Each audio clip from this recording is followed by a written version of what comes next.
आप जुड़े हुए हैं जीएम एजुकेशन में। चर्चा का विषय है कि एनआईओएस डीएलईडी का अभी केस की क्या वर्तमान स्थिति है और आप इसकी चर्चा करेंगे। साथियों, आपको मालूम है कि सुप्रीम कोर्ट से में जो केस चल रहा था एनआईओएस डीएलईडी का, वह डिस्पोज ऑफ हुआ। इस पर हम चर्चा करेंगे। आप जानते हैं कि जिस समय एनआईओएस डीएलईडी को सुप्रीम कोर्ट से जब इनवैलिड हुआ तो उस समय में कुछ पॉइंट ऐसा था जिस पॉइंट को हमारे अधिवक्ता के द्वारा टच नहीं किया गया, जिससे कि या एनसीटी के माध्यम से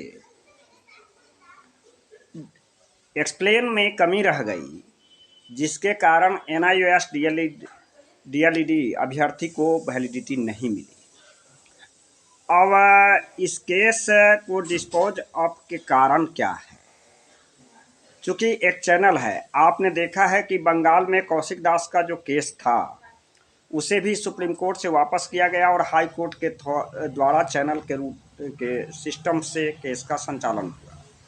चूँकि हम जो केस चाह रहे थे कि टीआरई 3 जो बिहार सरकार की शिक्षक बहाली है, इसमें मिले मौका, तो इस संदर्भ में टीआरई 3 सुप्रीम कोर्ट से डिस्पोज ऑफ का और विथड्रॉ लिखा हुआ है। इसका मतलब है कि अगर डिस्पोज ऑफ हो जाता तो कठिनाई होती। वापस लिया गया है। चैनल रूट से पटना हाई कोर्ट में केस को संचालन किया जाएगा।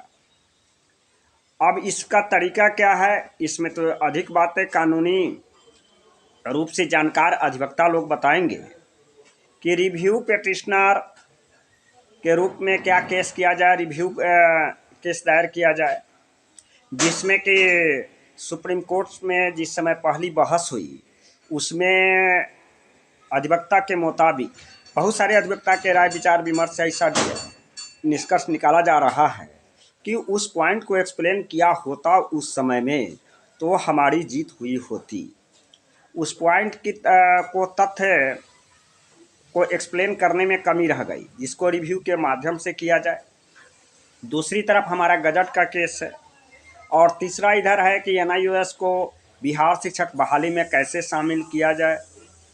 अभी जो मैं देख रहा हूं कि एनआईओएस अभ्यर्थी को जो गांधी मैदान में मीटिंग हुआ है उसमें केस वापस हुआ, हाई कोर्ट में संचालन होना चाहिए। अभ्यर्थी आपस में झगड़ रहे हैं बंदरबाट राशि के बारे में। यह वर्तमान स्थिति में एनआईओएस के भविष्य के लिए डार्कनेस है। हम इस बात को अपनी राय दे रहे हैं कि केस का संचालन सही तरीका से हो और चूँकि एनआईओएस की इनवैलिडिटी को वैलिडिटी में बदलना है। मैं पहले भी बोला था कि एनआईओएस की वैलिडिटी तभी मिलेगी, इसके लिए तीनों रास्ता अख्तियार करना होगा, न्यायालय से लेकर मीडिया तक और आंदोलन के माध्यम से। आप प्रदेश के तमाम साथी जो एनआईओएस अभ्यर्थी हैं, टीआरई 2 का पेपर दिए, रिजल्ट का प्रकाशन नहीं हुआ, टीआरई 3 में रिजल्ट निकलने वाला था, रिजल्ट शामिल होने वाला था, उसमें आपको मौका नहीं मिला। टीआरई 4 भी नज़दीक आ रही है। अगर इसमें मौका नहीं मिलेगा तो आपका भविष्य का क्या होगा, इस बात को सोचना चाहिए। और एनआईओएस के लिए मैं अभी भी, जिस समय में एनआईओएस का इनवैलिड हुआ, हमको याद है 28 नवंबर था शायद, और उसमें इनवैलिडिटी हुआ। संजोग कहिए कि उस समय हमारी तबीयत खराब थी और ठंड के कारण मैंने मना किया था कि सुप्रीम कोर्ट का मामला है, दिल्ली जाने आने की बात है। हमसे उस समय में स्वास्थ्य के कारण मैं मुख्य भूमिका में रोल-अप नहीं कर पाया। अभ्यर्थी का झुकाव था, अभ्यर्थी बार बार फ़ोन पर कहते थे। मैं अंत में यह कहता हूं कि गांधी मैदान में जो मैं दृश्य देखा हूं चैनल के माध्यम से, इसको इंटरनल सिंप्लीफाई करना चाहिए। अगर इंटरनल सिंप्लीफाई हो जाता तो बेहतर बात है। एक्सटर्नल का मतलब मीडिया में इस बात की बातें नहीं आनी चाहिए। एनआईओएस की लड़ाई की ताकत किसी भी सूरत में कमज़ोर नहीं होना चाहिए। मैं पहले भी बोला था, आज भी बोल रहा हूँ कि एनआईओएस अभ्यर्थी का लड़ाई स्वयं लेना चाहिए। इन सर्विस वाले किसी भी अभ्यर्थी, इन सर्विस के जो अभ्यर्थी हैं एनआईओएस का, जो छठे चरण में ज्वाइन किए हैं, सातवें चरण में भी ज्वाइन किए हैं, वह सुरक्षित हैं हमारे अपेक्षा। हम लोग रोड पर हैं और वह घर पे हैं, सरकारी घर में हैं। उनकी केस की लड़ाई गवर्नमेंट लड़ेगी, आपको स्वयं लड़ाई लड़ना चाहिए। एनआईओएस डीएलएड अभ्यर्थी, आप अपनी लड़ाई स्वयं लड़िए। आपको न्यायालय से लेकर सरकार तक लड़ाई लड़ना होगा, तब आपको जीत मिलेगी। आप जुड़े हुए हैं जीएम एजुकेशन में। मेरा संपर्क सूत्र है 9308455942। एनआईओएस की लड़ाई